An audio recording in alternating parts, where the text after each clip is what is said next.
BNP জনাব হাফিজউদ্দিন আহমেদ কি speaker বানাইলো কেমনে? এখন রাষ্ট্রপতি হয়েছেন কেমনে তিনি? এখন হাফিজউদ্দিন আহমেদ হাফিজউদ্দিন আহমেদ সাহেব তো ঘোষণা দিয়ে বিএনপি কে আলাদা করতেছিল, উনি তো ওইটা সদস্য সচিব হয়েছিলেন। আপনি মনে হয় আমার উত্তর বোঝেননি। আমি বলছি যে এই যে শেখ হাসিনার সময় যে ঘটনাটা, কর্নেল মাসুদ করিমের ঘটনা, দুঃখিত মানে জৈনক মাসুদ করিমের কথা আমি বললাম, আমি অন্য সময়ের কোনো বক্তব্য। অনেকের সমালোচনা করেন, নাহিদ আসিফদের সমালোচনা তো আপনি করেই থাকেন। এদিকে কর্নেল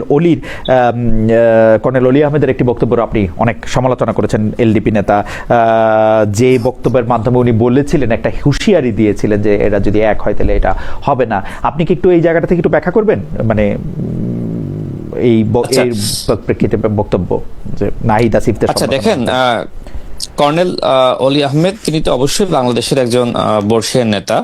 দেখেন, আমি যেহেতু আসলে বিএনপির একদম শীর্ষ পর্যায়ের সাথে আমার কাজ করার সুযোগ হয়েছে, তো আমি যতটুকু জানি সেটি হলো যে কর্নেল অলি আহমেদ বিএনপির কাছ থেকে অনেক বেশি আসন তিনি প্রত্যাশা করেছিলেন। কিন্তু বিএনপি আসলে মাঠ পর্যায়ে জরিপ করে যে তথ্য পায় সেটি হলো যে আমরা যদি এতগুলো আসন তাকে ছাড় দিই, সেক্ষেত্রে আসলে অধিকাংশ আসনই আসলে সেখানে জামাত জিতবে। তো যে কারণে আসলে কর্নেল অলি আহমেদকে খুব বেশি আসন বিএনপির পক্ষ থেকে মানে ছাড়বে এরকম আসলে প্রতিশ্রুতি দিতে পারেনি। তো তিনি ক্ষুব্ধ হয়ে তিনি আসলে জামাতের সাথে গিয়েছেন। তো আমি সেক্ষেত্রে একটি সমালোচনা করেছিলাম, বিশেষ করে যে সময় তিনি বললেন যে জামাতের আমির ডাক্তার শফিকুর রহমানের নেতৃত্বে ছোট ছেলে নাহিদ ইসলাম, মানে শব্দটা এরকম ছিল, ছোট ছেলে নাহিদ ইসলাম এবং মাওলানা মামুনুল হক, তারা তিনজন যদি একতাবদ্ধ হয়ে রাজপথে নামে, সেক্ষেত্রে বিএনপি সরকারের 7 দিনে পতন হবে। এবং নানান সময়ে কিন্তু আমি তার এই ধরনের বক্তব্য শুনেছি।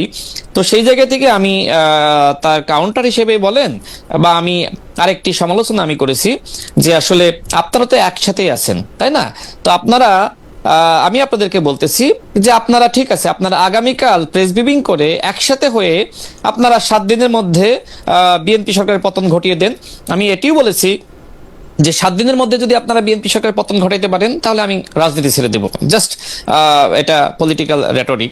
তো আমার কাছে হচ্ছে এটি মনে হয় যে কর্নেল অলি আহমেদ মূলত যেহেতু আসলে তাকে আসন ছাড়া হয়নি, তিনি বিএনপির প্রতি ক্ষুব্ধ হয়ে তিনি একের পর এক তিনি আসলে বক্তব্য দিচ্ছেন। নিশ্চয়ই আপনার খেয়াল থাকবে, প্রথম আলো পত্রিকায় সংবাদ পরিবেশন হয়েছিল যে সময় আসলে আমরা শেখ হাসিনার বিরুদ্ধে আন্দোলন করছিলাম, সেই সময় তিনি গোয়েন্দা সংস্থার সাথে হাত মিলিয়ে জৈনক মাসুদ করিম নামের একজন ব্যক্তির সাথে তিনি বলা যায় একজন ট্র্যাপের মধ্যে পড়েছিলেন। আপনার কাছে কোনো তথ্য নাই জনাব রাশেদ? আপনি একটা বর্ষীয়ান রাজনীতিবিদ। তথ্য আছে, আমি জেনেই বলতেছি, আমি দায়িত্ব নিয়ে বলতেছি। আপনি তো আমি যে পজিশনে আছি সেই পজিশনে থেকে দায়িত্ব নিয়ে বলতেছি। তিনি না পত্রিকার কথা বললাম এবং বিষয়টি আমি জানি, আমি জানি, জেনেই বলে আমি জানি বলে বলতেছি। ওই সময় ডক্টর রেজা কিবরিয়াও ডক্টর রেজা কিবরিয়ার নামও কিন্তু আপনার পত্রিকায় দিয়েছিল। আপনি একজন মানে একটা এটাকে কি বলে, রয়ের এজেন্ট এরকম বলা হয়েছিল বলে আপনি খুবই। আমি রয়ের এজেন্ট বলি নাই, আমি বলেছি গোয়েন্দা সংস্থার এক ধরনের ট্র্যাপ ছিল। দেখেন, অন্তর্বর্তীকালীন সরকারের সময় সেই মাসুদ করিম কিন্তু বাংলাদেশে অ্যারেস্ট হয়েছে। পরবর্তীতে অনেক গণমাধ্যমে এসেছে যে তিনি আসলে গোয়েন্দা সংস্থার এজেন্ট ছিলেন এবং বাংলাদেশে যারা আন্দোলন সংগ্রাম করে তাদেরকে হতাশ করার জন্য এক ধরনের আর্টিফিশিয়াল আন্দোলন সৃষ্টি করতেন এবং সেক্ষেত্রে ফাঁদে পা দিয়েছিলেন কর্নেল অলি আহমেদ। এই বিষয়গুলো আমি সামনে এনেছি।